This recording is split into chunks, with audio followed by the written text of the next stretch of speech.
The Christ Letters, with enhanced narration and text. Letter 5.7. Dispelling myths about my teachings. Having said all the above and proceeded to dictate the rest of the letter, the recorder of my words began to question the likely public reception of this letter, because it seemed to her too pragmatic to appeal to people who are accustomed to picturing some magnificent power or being or utterly other which has given birth to the universe. Indeed, I have made numerous efforts to describe the immensity of the power out of which all things have come. But as I have said, it is impossible for me to describe in human terms the reality of the source of your being.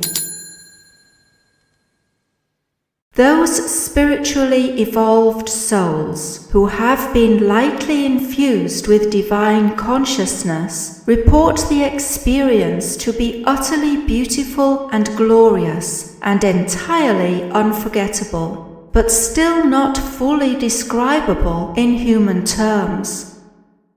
This mystical experience is possible when the frequencies of vibration of the mind are already raised and the entire consciousness is suffused with rays of divine consciousness.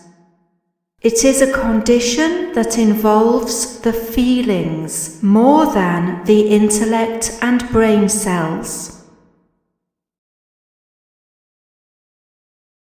In this case, where I have to infuse my recorder's mind and brain cells with a description of the reality of your source of being, and she has to interpret in words, I have to take care not to interfere too forcefully with the frequencies of vibrations of consciousness in which my recorder's brain cells are working.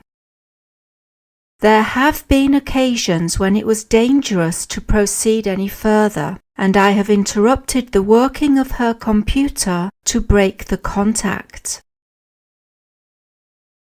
Before you begin to study, meditate, and absorb the following pages, I want to make it clear to all who read these letters that my purpose in coming through them is first and foremost to dispel the myths which have surrounded my human persona and teachings. It is my intention that religious dogma and doctrines should eventually die a natural death worldwide, as complete a death as the animal sacrifices in the Temple of Solomon.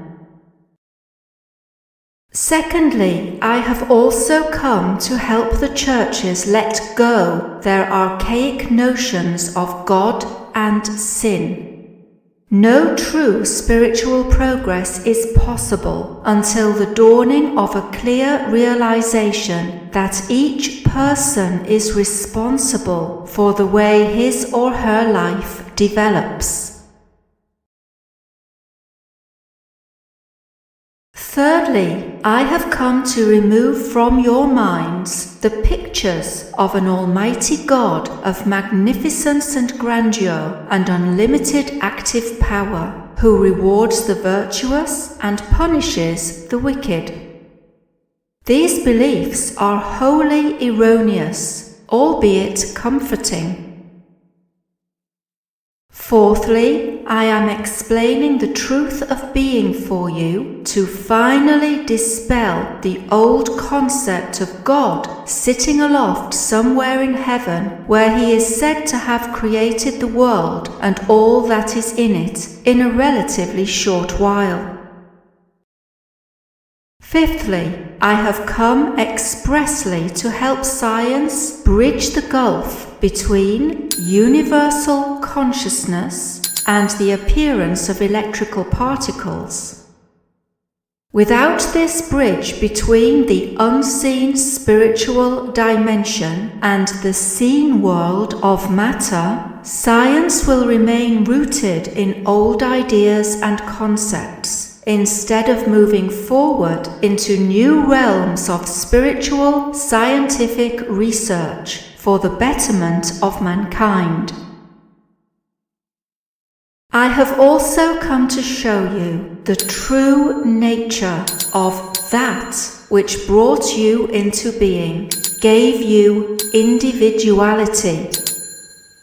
For without this knowledge, which will reveal to you the nature of your dual yet fully interrelated being, spirit and body, you will also remain rooted in the same level of consciousness as you are at this moment. I want to make it manifestly clear that nothing ever comes from nothing. This is a well-known saying amongst you, and a perfectly true one. However, there is an eternal, infinite, consistent foundation of beingness, and this I am going to reveal to you. You have not been created, you have drawn your being from it. Obviously, you could not have come from something entirely foreign to your own consciousness.